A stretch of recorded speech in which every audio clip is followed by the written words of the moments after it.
مين محمد جمال؟ محمد جمال إنسان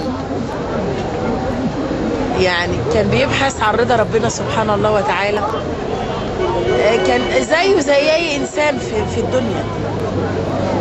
فإن ربنا سبحانه الله وتعالى، وإحنا نعرف محمد في التحرير، الأدب والأخلاق وحسن الخلق، ويعني مساعد لكل واحد، مساعد إيه؟